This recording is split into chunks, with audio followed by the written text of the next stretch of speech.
먼저 그 창조하신 가운데 지난주에는 온 우주 만물을 어떻게 창조했었는가, 그래서 첫째 날부터 쭉 해서 창조하심이 어떠한 의미가 있고 무엇을 창조하셨는가에 대해서 함께 나누었고요. 오늘은 그 가운데서 특별히 하나님께서 여섯째 날에 만드신 사람, 그를 어떻게 창조하셨는가 하는 말씀을 함께 살펴보도록 하겠습니다.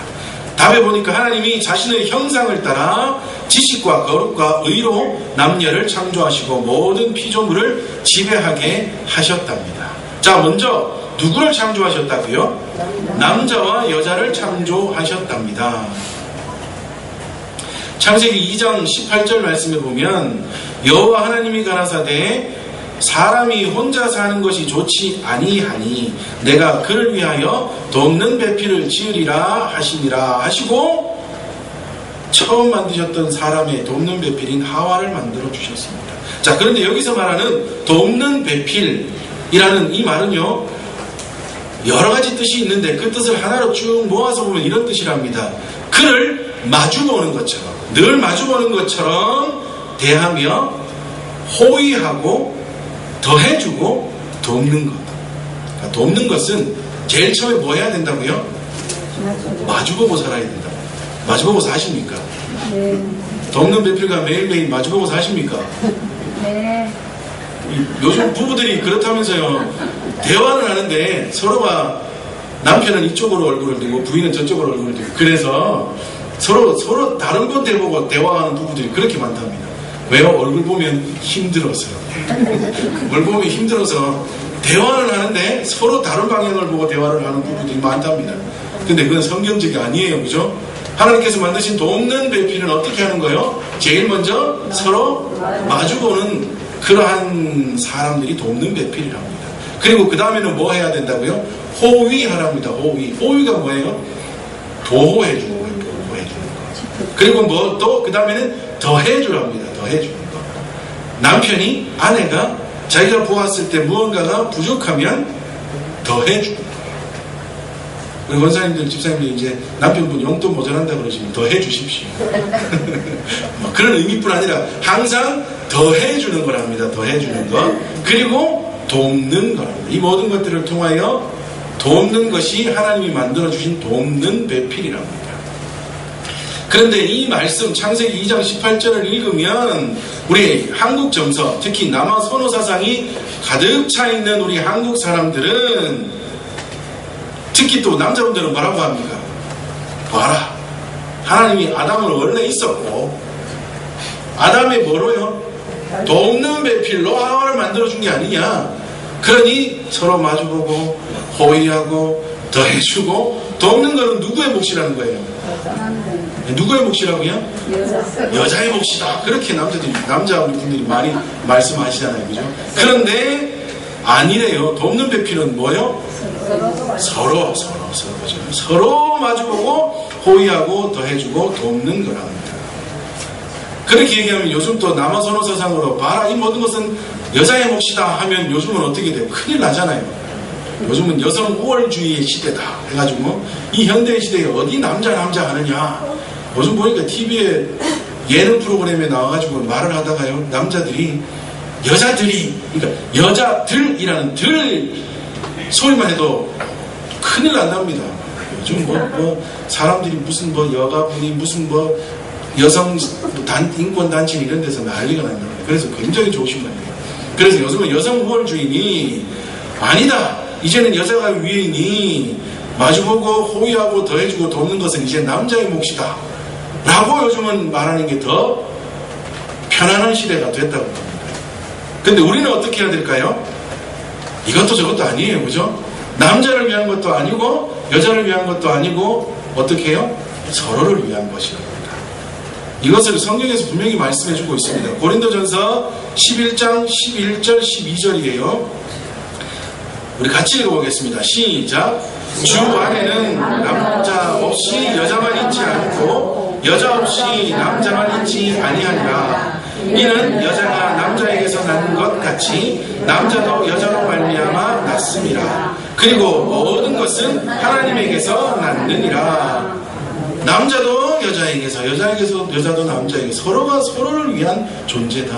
왜요? 우리의 근원은 어디니까요? 하나님이시니까요.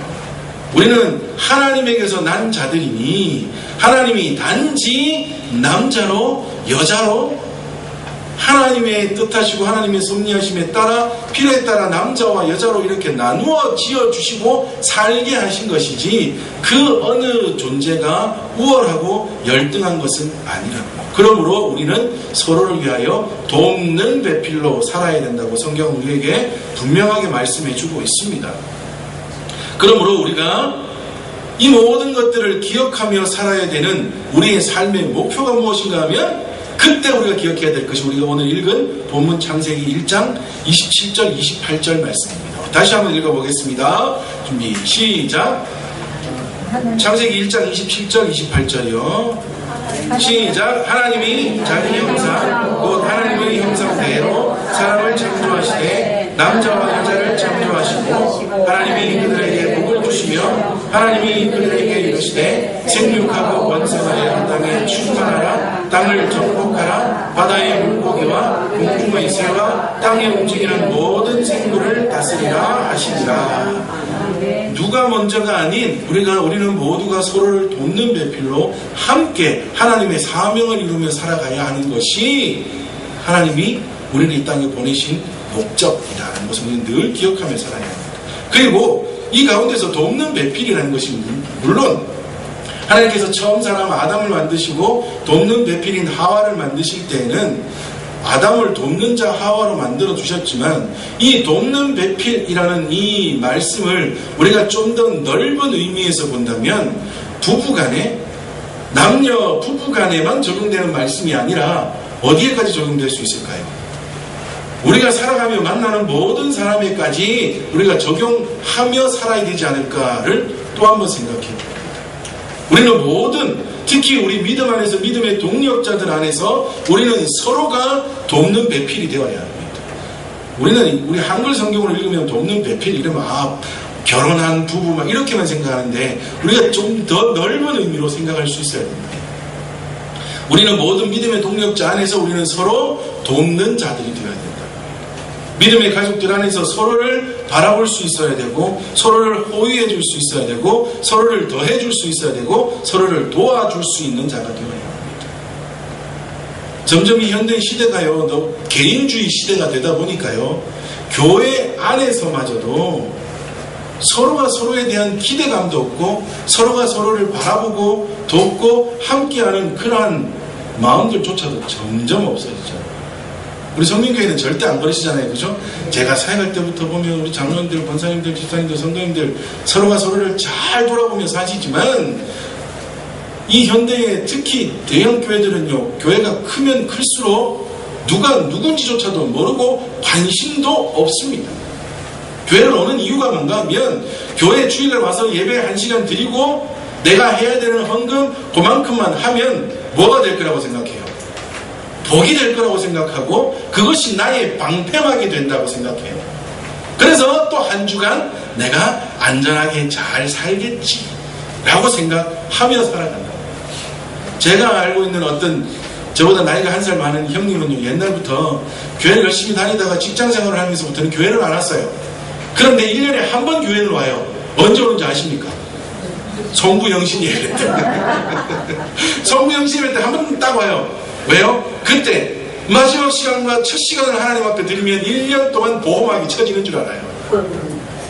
그렇게 생각하고 교회 다니는 성도들이 현대시대에 너무 많다.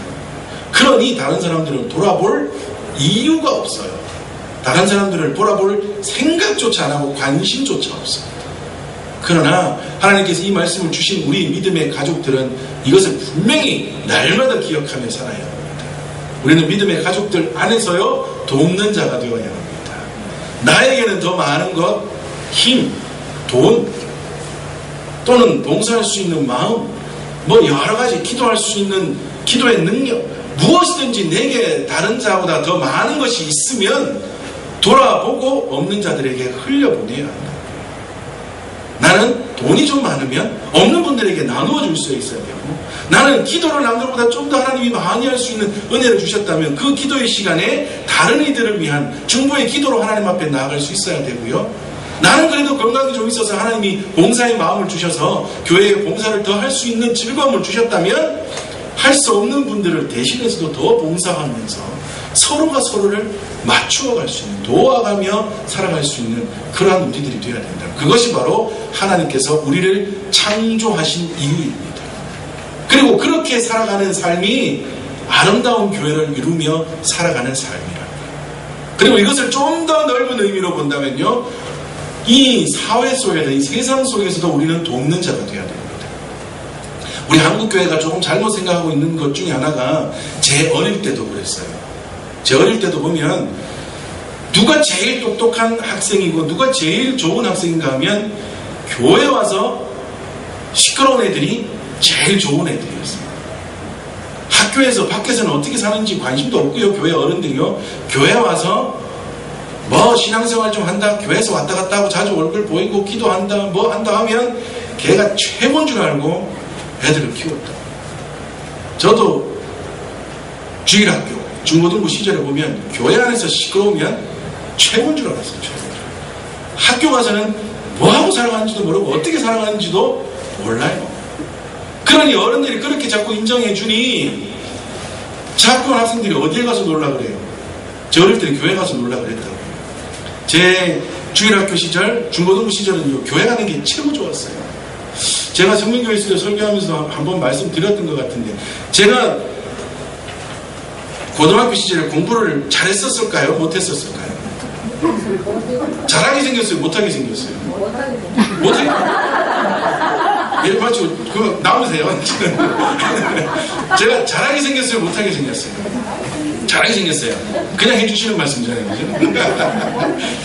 아, 제가 고등학교 1학년 때 시골에서 대구로 전학을 나와서요, 공부를 지지리도 못했어요. 아, 시골에서는 그래도요, 중간은 넘어갔거든요. 저도 제가 어릴 때부터 제일 좋아하는 게 자전거 타고 다니는 거예요. 내과에 가서 노는 거예요. 아침에 초등학교, 중학교 때는 눈 뜨면 여름에는 내과 가면요, 저녁에 집에 들어와요. 저녁에. 그리고 어머니가 도시락 싸서 내과로 와서 밥 먹이고 그랬대요. 그리고 가을, 봄, 가을 이럴 때는 자전거 타고 다니는 게 최고 좋았어요. 맨날 그렇게 노는 게 그렇게 좋았는데도, 그래도 시골에서는 그래도 중간 이상은 넘어갔는데요. 대구 나오니까 아무만 제 순서를 찾아도 없어요. 저 뒤에 봤더니 바로 나오더라고요. 이름이 등수에서 제 뒤에 봤더니 바로 나와요. 그렇게도 공부를 지지리도 안 하고 못하면서도 마음속에 늘 어디 가고 싶었을까요? 교회 가고 싶었어요. 교회 가서 기타 메고 뭐 찬양한다고 애들 몇 명 모아서 기도해야 한다고 이러면 어른들이 아이고 잘한다. 그러다 보니까 자꾸만 생각이 어디에만 들어요? 교회 안에만. 교회 안에 있으면서 뭐만 잘하면. 그런데 진짜 그리스도인은 어디 가서 시끄러워야 될까요? 세상에 나가서 시끄러워야 돼요. 시끄럽다고 해서 뭐 분주하게 만드는 게 아니라 세상을 좀 흔드는 사람이 되어야 된다. 세상에 나아가서 세상을 좀 시끄럽게 만들고 흔들고 때로는 돕고 때로는 온전하게 바꾸어가는 일들을 그리스도인들이 해야 된다. 그것이 바로 하나님이 우리 그리스도인들을, 우리 사람을 창조하시고 우리를 그리스도인으로 부르신 이유라고요. 그 가운데에서 오늘 말씀에 비추어 본다면 세상 속에서도 우리가 뭐 해야 돼요? 돕는 자가 되어야 돼요. 교회 안의 사람들 뿐 아니라 내 믿음의 가족들 뿐 아니라 이를 넘어서 세상 사람들까지도 뭐 해야 된다고요? 돕는 자가 되어야 돼요. 그들 역시 바라보고 그들 역시 호의하고 그들 역시 더해주고 돕는 자가 되어야 돼요. 세상을 살아가면서도 없는 자가 보이면 돕고 필요한 자가 보이면 함께 나누고 보호가 필요한 자가 보이면 보호할 수 있는. 요즘 젊은이들이 한때 막 굉장히 교회 문화가 막 찬양하고 기도하고 한다고 하면서 시끄러운 그런 문화만 한참 막 발전을 하다가 요즘 좀 바뀌고 있어요. 청년들이 모이는 선교단체들이 굉장히 너무나 좋은 모습으로 바뀌고 있는데 어떤 모습인가 하면 그렇게 모여서 기도하고 찬양하고 말씀 나누면서 예배하는 일도 열심히 하면서 다른 한편으로는 나눔을 실천하는 그러한 선교단체들이 하나 둘 늘어나고 있습니다. 제가 알고 있는 한 선교단체도 예수방향이라고 하는 그 전사님이 이끌고 계시는 선교단체인데 여기도 굉장히 나중에 지금 중고등부 수련회도 너무 거기는 많이도 안 보고 딱 70명 모아서 수련회 하더라고요. 그런데 너무너무 좋게 수련회를 하는데요. 그렇게 모여서 한 달에 한 번씩 모여서 정기 예배를 하나님 앞에 드리며 나아가는 중에 벌써 몇 달째 뭐하고 있냐면 저기 대구역이나 이런 데 노숙자들을 돕는 구제사역들을 하고 있습니다. 그래서 어느 분은 거기에다가 빵을 가지고 와서 나누기도 하고 음료수를 가지고 와서 나누기도 하고 옷가지들을 나가지고 와서 나누기도 하고 며칠 전에 봤더니 이제는 그런 것들이 채워졌는데 요즘은 노숙인들도요 아주 깔끔해지셨대요. 제일 필요한 게 뭐냐 이랬더니 치약하고 칫솔이 제일 필요하다 그러더래요. 그래서 치약과 칫솔을 그 이제 선교단체에 좀 보내줄 그러한 팀들이나 사람들을 찾습니다라고 이렇게 글을 올렸더라고요. 그래서 저희 교회가 몇 개 안 되지만 함께 나눌까 지금 기도하며 준비하고 있습니다. 그러니까 이것처럼 세상 속에서 그런 사람들이 그렇게 돕는 이유가요. 나가서 돕는 노숙인 그분들 뭐 언제 봤습니까? 아는 사람입니까? 친분이 있어요. 노숙인 반갑습니다. 그렇게 할 만한 친분 있는 분들도 아무도 없지만 그리고 어떤 분들은 그날 보고 다음에 또 못 볼 분들이 계시지만 그렇지만 뭐해요? 하나님이 우리를 그들의 돕는 배필로 부르셨으니 우리가 그들을 위하여 돕는 자로 살아간다는 것. 그것을 실천하고 있는 것. 이것이 또한 우리가 하나님께서 우리를 창조하시고 부르신 이유와 목적이라는 것 우리는 늘 기억하며 살아야 합니다. 그렇게 살아가는 것이 또한 어떠한 삶이냐? 하나님 나라를 이루며 살아가는 삶이에요. 예수님께서 말씀하셨던 천국이 가까이 왔느니라 라는 말씀은 네 죽을 때가 다 된다 이 말씀이 아니라 너희들의 삶을 통하여 이 땅을 하나님 나라로 만들며 살아가도록 해라 그 말씀 아닙니까? 하나님이 우리를 부르신 우리의 삶 가운데서 가정에서 부부로 돕는 배필로 나아가서 교회 안에서 믿음의 동력자들로 돕는 배필로 또 나아가서 이 세상 속에서 만나는 모든 사람들 가운데에 돕는 배필로 그렇게 함께 만나며 그들을 도우며 그들을 바라보고 그들을 호의하고 그들에게 나누며 그들에게 도우며 더하며 살아갈 수 있는 그러한 삶을 우리 믿음의 가족들이 함께 살아야 될 줄 믿습니다. 그것이 바로 하나님께서 우리에게 말씀하신 생육하고 번성하여 땅에 충만하고 땅을 정복하라는 말씀입니다. 저는 어릴 때 이 말씀 보면 정복하라고 그래가지고 진짜 땅 많이 사야 되는 줄 알았다. 땅 많이 사야지 땅을 정복하는구나. 저는 어릴 때부터 시골에 살아서 바다에 물고기들 아니 바다는 아니고 냇가의 물고기들은 제가 다 정복하고 살았습니다. 맨날 낚시 나가가지고 저 초등학교 5학년 6학년 때부터 낚싯대 들고 나가서 피레미 잡아오면 막 집에서 이렇게 매운탕 끓여서 온 식구들 먹고 그랬어요. 그게 다 한 줄 알았어요. 땅 사야 되고 뭐 그런 줄 알았어요. 그게 아니고 하나님 우리를 부르신 삶의 이유를 따라 삶의 모양을 따라 온전하게 살아가는 것이 하나님께서 우리를 이 땅에 창조하시고 그리고 우리를 이 땅에 살게 하시는 이유라는 것입니다. 오늘의 말씀 잘 기억하시면서 원래는 우리 뒤에 쭉 있지만 뒤에 쭉 있는 것은 다음 주 우리끼리 함께 나누기로 하죠. 오늘의 말씀 잘 기억하시면서 하나님께서 우리를 그렇게 부르신 이유를 따라 하나님의 창조의 목적을 따라 우리가 이 땅을 온전히 살아감으로 우리의 그 삶을 통하여 하나님 나라의 영광을 하나님 나라를 아름답게 이루며 또한 하나님 앞에 영광 올려드리며 이 땅에 그리스도의 향기를 바라며 살아가는 것입니다. 기억하며 또한 그 삶을 살아 하나님의 기쁨이 되는 저와 우리 모든 믿음의 가족들 되시기를 주님의 이름으로 축복합니다.